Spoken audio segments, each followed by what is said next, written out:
Hey, what's going on, Guardians? My name is the Black Link, and today in the world of Destiny 2, we had the official unveiling of the Devil's Ruin Exotic Sidearm quest. That's right, this quest is live in the game right now, and it's actually a very quick and easy quest to get done for what is ultimately a pretty fun and interesting exotic sidearm. Words you don't really hear too often in the world of Destiny 2. But of course, in this video, we're going to be showing you exactly how you can complete the quest to get your hands on this weapon, as well as our initial thoughts on how it performs. Let's go ahead and dive on in. Now, when you log into Destiny 2 today after the reset, you're going to get a splash screen telling you that a brand new weapon frame is available in the Sundial 6-man activity. So go ahead and load up the normal mode of that. It is worth noting that the hard mode of the Sundial went active today as well, but you don't have to complete that for this exotic quest. Once you've loaded in, go ahead and complete your Sundial run, and at the end, when you're choosing your weapon frame, you'll have an additional option to choose the Devil's Ruin. Doing this will move you on to the next part of this quest. Once you've completed this, your next step will be to go visit Saint 14 in the tower, who will recognize that this weapon frame is one that matches a weapon that was used in the legendary Battle of Twilight Gap. And so, in order to finish the weapon frame, you need to return to Twilight Gap and find 10 different weapon frames. That's right, we're heading back to Twilight Gap, and essentially in this mission, you're going to be hunting down the Red Jack weapon frames. Once you've finished speaking to Saint 14, a brand new quest is going to appear in the EDZ that will take you back to Twilight Gap. Load it up and get to hunting those frames. This is actually going to be a lot like the Not Forged in Light quest from way back in the Taken King of Destiny 1, which got you the exotic, the No Time to Explain. You're basically going to be going around Twilight Gap and trying to find 10 different items. These scannable items will be in the form of the tower's weapon frames. There will be 10 of them scattered across the map, and I'll show you exactly where you can find all 10 in this video. As you make your way through the map and scan all of these, you're going to get awesome audio logs between Osiris, Saint 14, and even Lord Shaxx, with the 3 characters engaging in some pretty top tier banter. And those audio logs will advance as you collect more and more frames. Alright, let's go ahead and dive on into that. The first frame is located near the starting point, over to the right.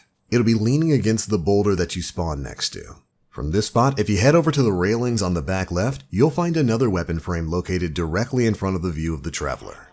And then from here, if you walk along the railing and look over to the left, when you see the door that has the number 4 on it, there will be another weapon frame located directly to the right. There's another leaning against the crates on the second floor of the room in front of Control Point A. From there, if you hop off the ledge and head into the room directly beneath you, there will be one in the middle of the floor. On the second floor in the middle of the map, if you look inside the shipping crate, you'll find another weapon frame. If you head over to the back of the map, on the opposite end of where you initially spawned in, behind Control Point C, you'll find another frame downstairs, near the back of the room. From here, you can head outside to the nearby cannon and you'll find another weapon frame located directly in front of it. If you head underneath the middle of the map, over near the stairs on the right-hand side, you'll find another weapon frame located directly against the wall. If you head directly over to the area where Control Point B is usually located, you'll find yet another weapon frame leaning against the crate on the back left.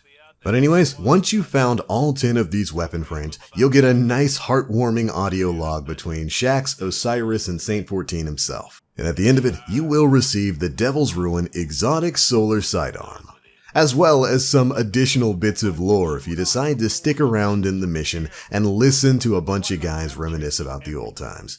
You even get to hear Shaxx sing a little bit. But congratulations, Guardian, you've got your brand new exotic sidearm, and it is something special.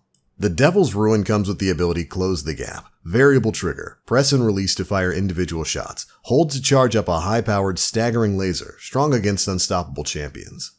And this is of course the main ability on the Devil's Ruin. You can use it like a normal sidearm, an extremely stable normal sidearm at that, dispensing rounds in a semi-automatic fashion, but if you hold the trigger, the weapon will build up a powerful beam that will expel all of your remaining ammo. And of course, this acts as a way to stagger unstoppable champions as well. It's a really interesting little sidearm. It's in the 300 RPM archetype, and it's got a really decent amount of range and stickiness tied to it. Believe me, when you play around with this thing, you'll notice it feels a bit more sticky than other sidearms do. And maybe it's just me, but this thing feels as stable as sidearms can be. I know I have a much easier time keeping this thing on target than I do with stuff like Buzzard or the Translation Theory. But, moving on, the Devil's Ruin also comes with Extended Barrel, projection fuse, and its special trait Pyrogenesis. Fully charging the laser refills the magazine from reserves, and it's also got a combat grip to help greatly control recoil. But that special ability, Pyrogenesis, is actually a little bit interesting. It doesn't exactly work the way that the tooltip tells you it does. Firing that laser doesn't necessarily reload the gun from reserves. What it does is it makes it so that no matter when you activate that laser, no matter how much ammo you currently have in the gun, it's going to shoot back up to maximum and then fully drain. I'll give you an example here. This gun's magazine size is 15, but if you fire it down to say 1 bullet and then activate that charge, the magazine will shoot back up to 15 and then fire the full power of that laser, even if you don't have any shots in reserve. Basically meaning that as long as you have 1 bullet in this gun, you can fire the full powered laser no problem. But it doesn't reload itself like the tooltip might have you thinking with the way it's kind of worded right there. Like I said, it's a little bit weird, but I kind of understand the gameplay loop that you're supposed to be using with this thing. Optimally speaking, you're supposed to be firing it like a normal sidearm, and then when your ammo gets low, boom, you hold that charge button, you get a full powered laser, then you reload and go back to it again. At least I assume that's the optimal way you're supposed to be playing with it. And honestly, I could see that working, because like I said, this thing as a normal sidearm functions pretty darn well. It's got really respectable range, it is as sticky can be, and it's super duper stable, making it a really solid performer in PvE and even in PvP. I took this thing into the Crucible and actually had a lot of fun with it.